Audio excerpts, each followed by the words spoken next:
Hello student, okay last લેક્ચરમાં આપણે આ સ્લાઇડ સુધી કમ્પ્લીટ કરી હતું. હવે આપણે આગળ જોઈએ about the chemical agent. Okay, the point કયો હતો? That is the control of microbial growth.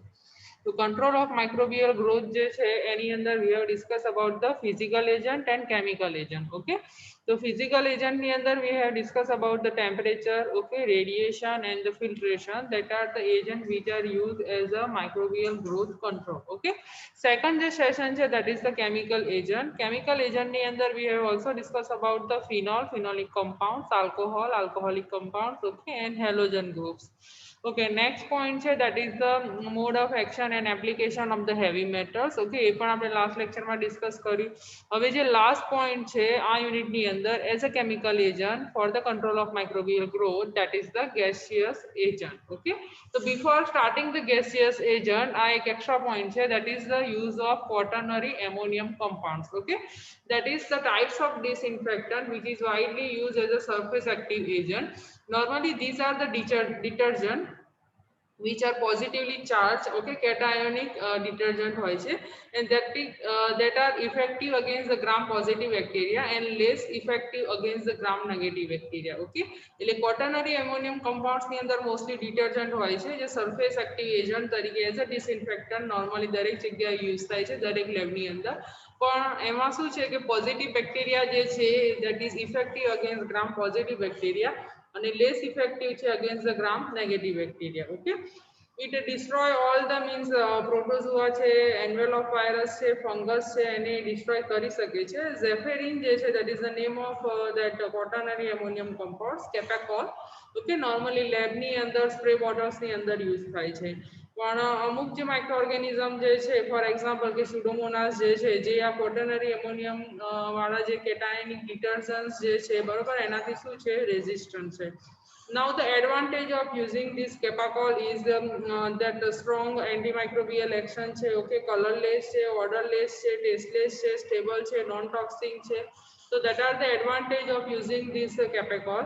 And disadvantage is that it form of foam. Okay, જ્યારે આપણે એને એપ્લાય કરીએ ત્યારે શું થશે? ફોમ પ્રોડક્શન થશે, ફીણ મળશે.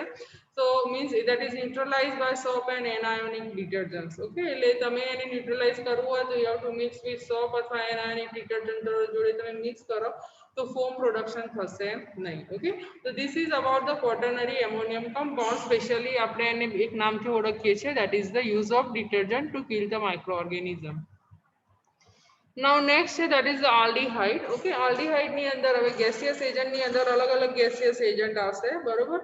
તો aldehyde જે છે that includes some of the most effective antimicrobials અને એ inactive કરે છે proteins ને microbial proteins ને by forming the covalent cross links with the several functional groups. Okay, એટલે એ શું કરે છે? ક્રોસ લિંક કરે છે ફંક્શનલ ગ્રુપ જોડે માઇક્રોઓર્ગેનિઝમ અને એ રીતે એનું જે સિન્થેસિસ જે છે અટકાવે છે, એ પ્રોટીન્સને ઇનએક્ટિવેટ કરે છે.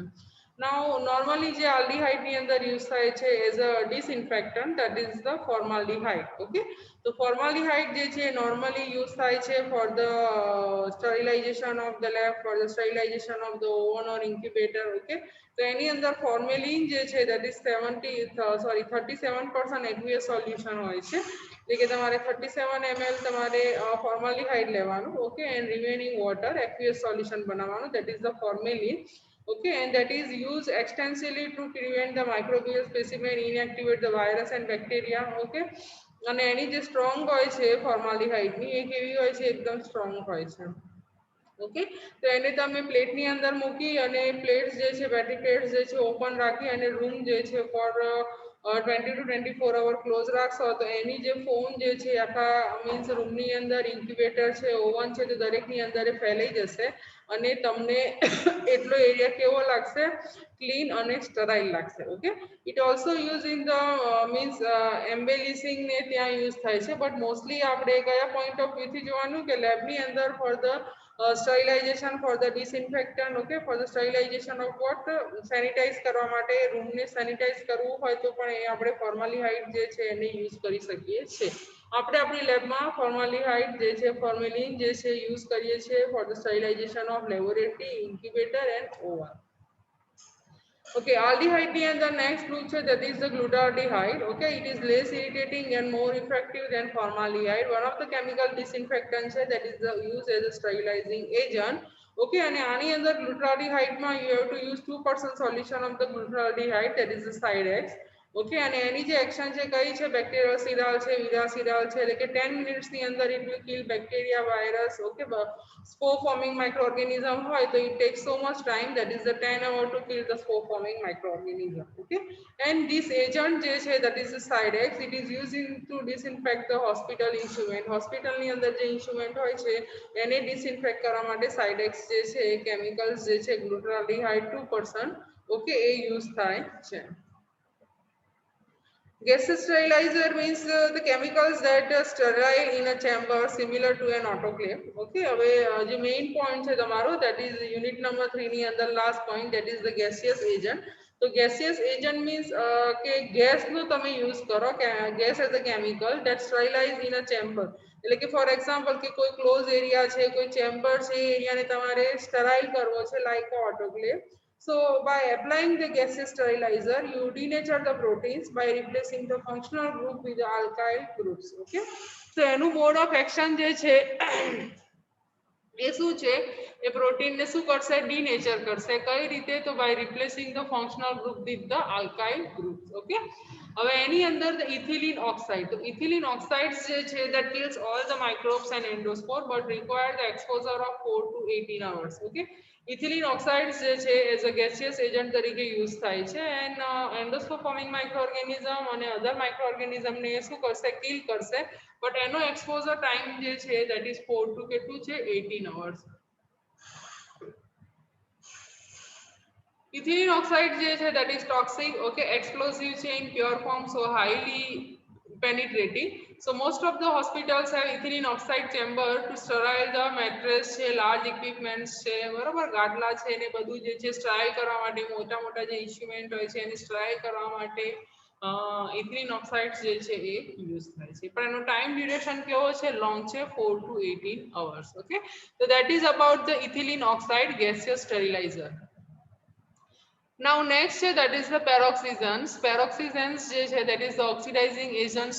Okay, it oxidizes the cellular components of the treated microorganism. Okay, by disturbing the membrane and protein and any other that is the ozone that is used along with the chlorine to disinfect the water. Okay, ozone ne use કરવામાં આવે છે with the chlorine અને they use થાય છે for the disinfection of what water. Okay, it helps to neutralize the unpleasant taste and odor. Okay, by mixing with the chlorine.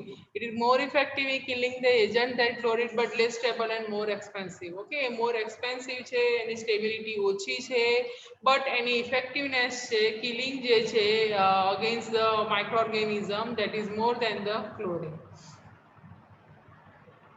Okay, it is highly reactive form of what oxygen that is ozone peroxisone. Okay, and made by exposing the oxygen to electricity or UV light જેને એ રીતે બનાવવામાં આવે છે. Okay, peroxisons જે છે oxidizing agent એની અંદર second જે છે that is the hydrogen peroxide. Okay તો હાઇડ્રોજન પેરોક્સાઇડ જે છે નોર્મલી તમને પણ ખબર હશે આપણે પણ લેબમાં યુઝ કર્યું that is used as an antiseptic તરીકે યુઝ થાય છે. It is effective in the disinfection of the inanimate objects જે છે બરોબર spore forming microorganisms જે છે એને કિલ કરવા માટે યુઝ થાય છે. It is also used in food industry. Okay, તો food industry ની અંદર પણ એ નોર્મલી યુઝ થાય છે. બેન્ઝાઇલ પેરોક્સાઇડ્સ ઓકે એનું થર્ડ જે છે પેરોક્સિઝોન ની અંદર benzyl પેરોક્સાઇડ્સ that is used in the acne medicine. Okay, acne medicines જે છે એની અંદર યુઝ થાય છે as a oxidizing agent to kill the microorganism to kill the propionibacteria જેનાથી acne થાય છે ખીલ આપણે જેને ગુજરાતીમાં કહીએ છીએ સ્પેસ પર તો સ્કિન ઇન્ફેક્શન્સ જે છે થાય છે because of microorganism તો એ સ્કિન જે છે જ્યાં પ્રોપિયોનિબેક્ટેરિયમ એક્ની જે છે જેનું ઇન્ફેક્શન થયું હોય તેને ક્લીન કરવા માટે બેન્ઝોઇલ પેરોક્સાઇડ્સ જે છે ઓક્સિડાઇઝિંગ એજન્ટ યુઝ થાય છે. Okay, next that is the para-acetic acid. Okay, one of the most effective liquids that will kill the spore forming microorganism. Okay, and it kills the bacteria and fungi in less than 5 minutes. Okay, and endospore and other viruses તો 30 minutes ની અંદર એ kill કરશે parasitic acid. Okay, it is widely used in the disinfection of the food, medical instruments જે છે બરોબર, but it does not leave toxic residues after applying. It does not means એના કોઈ પણ residues જે છે એ જગ્યા ઉપર રહેતા નથી. Completely કેવું છે, oxidizing agent છે. Okay, so that will evaporate in the atmosphere. Okay, now this is the graph. Okay, this is only for your information કે કેટલા percentage જે છે, that is the percentage of bacterial surviving time જે છે after applying a particular antimicrobial agent બરોબર, એ તમને બતાવે છે એ within કેટલી seconds ની અંદર કયા microorganisms જે છે means including microorganism compare અલગ અલગ નથી પણ all microorganisms જે છે તો કયા કયા mixture જે છે એને કેટલા percentage માં તમે apply કરશો બરોબર, તો તમને એનું કિલિંગ જે છે એ મળશે. ઓકે, તો યુનિટ નંબર તમારો જે 3 જે છે that is the microbial growth control. Okay, એની અંદર આ 33 સ્લાઇડ સુધી તમારે કરવાનું છે. ઓકે, સ્લાઇડ્સ જે છે એ તમને ઓનલાઈન પણ મળી રહેશે, તમારે જસ્ટ ટાઈપ કરવાનું છે. ઓકે, એક મિનિટ હું તમને બતાવી દઉં. ઓકે, અહીંયા જસ્ટ તમારે ટાઈપ કરવાનું છે that is the microbial growth control. Okay, like this microbial growth control, પછી તમારે પ્લસ કરવાનું. ઓકે, પ્લસ કરશો microbial growth control plus PowerPoint presentation. Okay, તો એની અંદર control of microbial growth જે છે વાળી જે સ્લાઇડ જે છે એ પહેલી આવશે બરોબર, તો એ તમારે ઓપન કરવાની. ઓકે, આ ઓપન થઈ ગઈ. હવે control of microbial growth. Okay, એની અંદર આપણે અહીંયાથી સ્ટાર્ટ કરીશું. તો તમે ડ્યુરિંગ વિડીયો પોઝ કરીને પણ આ મટીરિયલ્સ જે છે જાતે બનાવી શકો છો. એક્ઝામમાં આ જ રીતે પૂછાય છે, mode and action of phenol, mode and action of heavy metal. Okay, એટલે કન્ટેન્ટ જે છે આટલું જ રહેશે, 5 કે 7 માર્ક્સ થી વધુનો કોઈ ક્વેશ્ચન હશે નહીં. અને જો ઓનલાઈન એક્ઝામ હશે ઓકે તો એમસીક્યુ ના ફોર્મમાં હશે, તો જ્યારે સિલેબસ પતશે તો આપણે એમસીક્યુ પણ સોલ્વ કરીશું. ક્લિયર? તો માઇક્રોબિયલ ગ્રોથ કંટ્રોલ વાળો જે પોઈન્ટ જે છે બરોબર, અહીંયા આપણે શું કરીએ છીએ, ફિનિશ કરીએ છીએ. હવે નેક્સ્ટ લેક્ચરની અંદર we will start about microbial disease and prevention. Okay, unit number 4 જે છે that is related to microbial disease and prevention. Okay, એ આપણે સ્ટાર્ટ કરીશું. અને આ જે પોઈન્ટ છે કંટ્રોલ ઓફ માઇક્રોબિયલ ગ્રોથ, જો તમારી જોડે પેલ્ઝાર બુક હોય માઇક્રોબાયોલોજીની તો એની અંદર પણ આખો પોઈન્ટ જે છે એ કવર કરેલો છે, મીન્સ ઇઝી ટુ અન્ડરસ્ટેન્ડિંગ લેંગ્વેજમાં આપેલું છે. તો તમારી જોડે બુકની પીડીએફ હોય ઓકે તો એમાંથી પણ તમે આ પોઈન્ટ જે છે ડિટેલમાં વાંચી શકો છો. ક્લિયર? ઓકે, કઈ ડાઉટ હોય તો તમે મારો કોન્ટેક્ટ નંબર તમારી જોડે છે બરોબર, તમે મને ચેટ કરી શકો છો, મને પૂછી શકો છો. હવે યુનિટ નંબર 4 જે છે એ આપણે નેક્સ્ટ લેક્ચરથી સ્ટાર્ટ કરીશું. Okay, up to that thank you, by.